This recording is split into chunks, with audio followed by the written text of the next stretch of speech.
আশাকর্মী union জিন্দাবাদ জিন্দাবাদ জিন্দাবাদ পশ্চিমবঙ্গ আশাকর্মী ইউনিয়ন জিন্দাবাদ জিন্দাবাদ জিন্দাবাদ।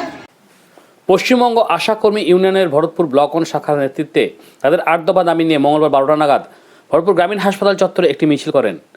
প্রায় 70 থেকে 80 জন আশাকর্মী একটি ডেপুটেশন জমা দেন। ভরতপুর গ্রামীণ হাসপাতালের বিএমএইচকে দেখা করে তাদের 8 দফা দাবি লিখিত আকারে সমস্ত আশাকর্মী স্বাক্ষর করে জমা দেন।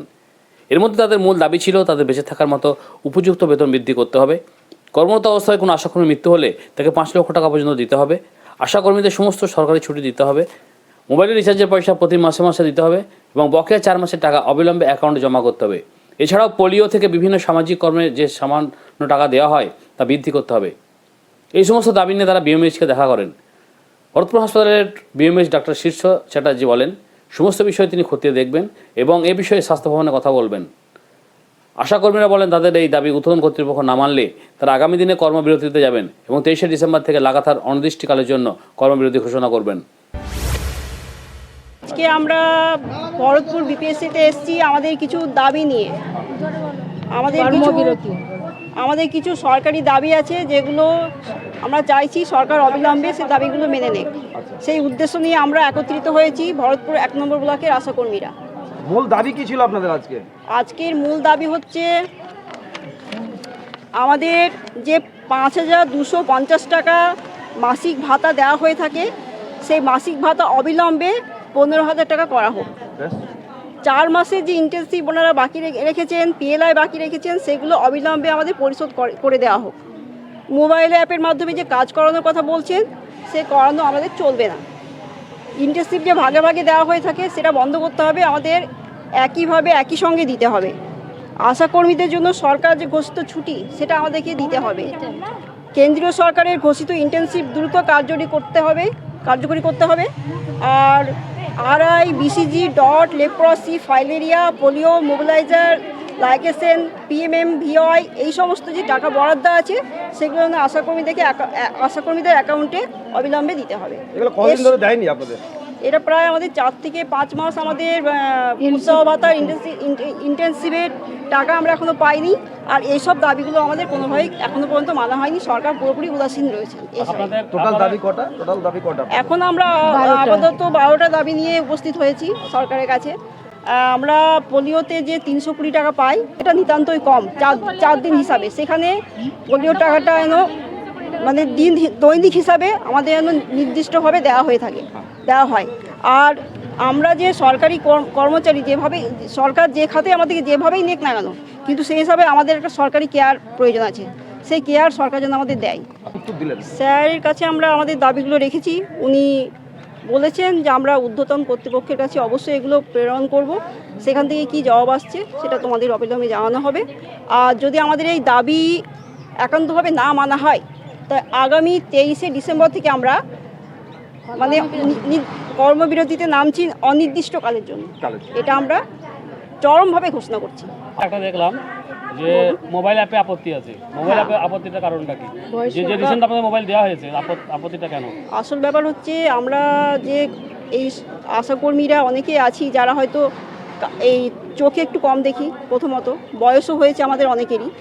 অতএব এই কাজগুলোতে সঠিকভাবে মানে এই কম্পিউটারাইজ যে কাজ সেগুলো ব্রেনে নেওয়ার মতো অবস্থায় কেউ এখন নেই। সেই জন্য আমরা এখানে একটু আপত্তি জানাচ্ছি। মোবাইল রিচার্জের জন্য কিছু টাকা ওনারা দেবে এটা ঘোষণা করেছিলেন, কিন্তু 6 মাসের টাকা দেওয়ার পরে দেখা যাচ্ছে হয়তো আবার 1 বছর টাকা বন্ধ।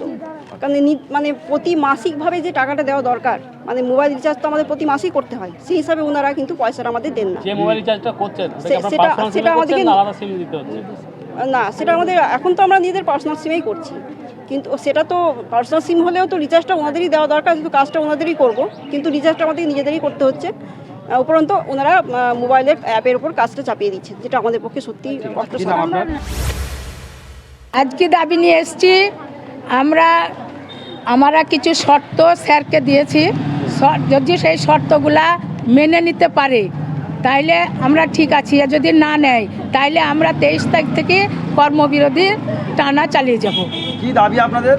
আমাদের দাবি এখন যা সমাজ তুলনায় যে টাকাটা আমরা পাই 24 ঘন্টা ডিউটি করে, সেই টাকায় কোনো সংসার চলে না।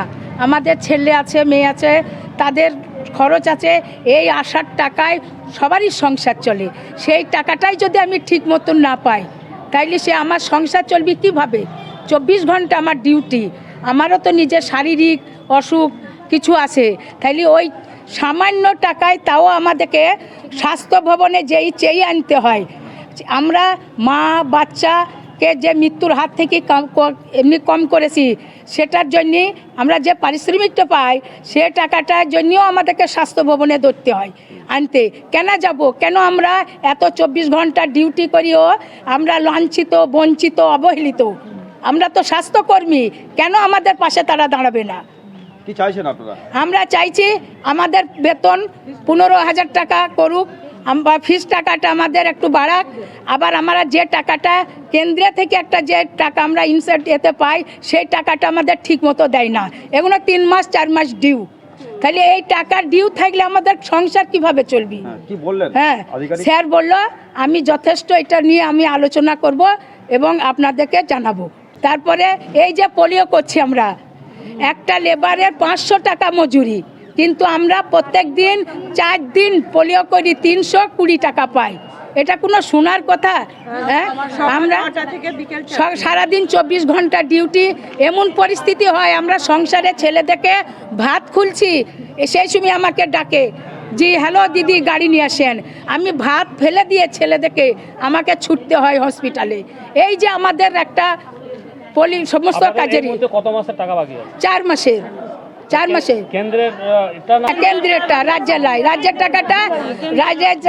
টাকাটা ঠিক টাইমে দেয় না, মাসের 1 তারিখে আমাদেরকে দেয় না। তাদের বেশ কয়েকটা দাবি ছিল, তার মধ্যে অন্যতম দাবি হলো যে তাদের যে ক্ষুদ্র বেতন আছে, বেতনটা তাদের খুব নগণ্য, সেটা বাড়ানোর জন্য, এবং তাদের কিছু মাসে ইনসেন্টিভ দেওয়া হয়নি, এখনও ওরা পায়নি, সেটা যাতে পেয়ে যায় এবং পরবর্তীকালে যেন সেটা মাসে মাসে দেওয়া হয়, সেটারই দাবি ছিল তাদের। দাবি ছিল। ওনারা একটা মানে দাবি করছেন, যেটা হচ্ছে মোবাইল অ্যাপ। এই মোবাইল অ্যাপ ব্যবহার করতে ওদের মধ্যে খুব সমস্যা হচ্ছে, এবং কি রিচার্জের পয়সাটাও মাসের মাস পাচ্ছেন না। কী বলবেন? মোবাইল অ্যাকচুয়ালি ওনারা মোবাইল চালাতে অতটা মানে প্রশিক্ষিত নয়, সেজন্য ওনাদের সমস্যা হচ্ছে। হ্যাঁ, এবং রিচার্জ এটা ঠিকই কথা যে তাদের মানে বিল রিচার্জ করা হচ্ছে না, হয়নি অনেকদিন। আপনারা বলছেন যে অনেকে বয়স্ক আছেন ওদের মধ্যে, যারা চোখে কম দেখেন এবং তাদের ওই মোবাইল দেখতে খুবই অসুবিধা হচ্ছে। এটা তো একটা সত্যি সমস্যা।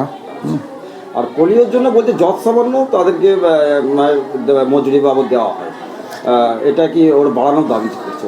হ্যাঁ, পোলিও 15 বছর আগে যে টাকাটা দেওয়া হতো, এখনও সেই টাকাটাই দেওয়া হয়, এবং সেক্ষেত্রে সেই জন্যই তাদের মানে তারা এই দাবি তুলেছেন। কি আশ্বাস দিলেন? আমি ঊর্ধ্বতন কর্তৃপক্ষকে জানাবো। অ্যাকচুয়ালি সব কিছুই তো স্বাস্থ্য ভবন থেকে আসছে। আশা করি আমি ঊর্ধ্বতন কর্তৃপক্ষকে জানাবো এবং তারা ঠিকঠাক স্টেপ নেবেন এই বিষয়ে।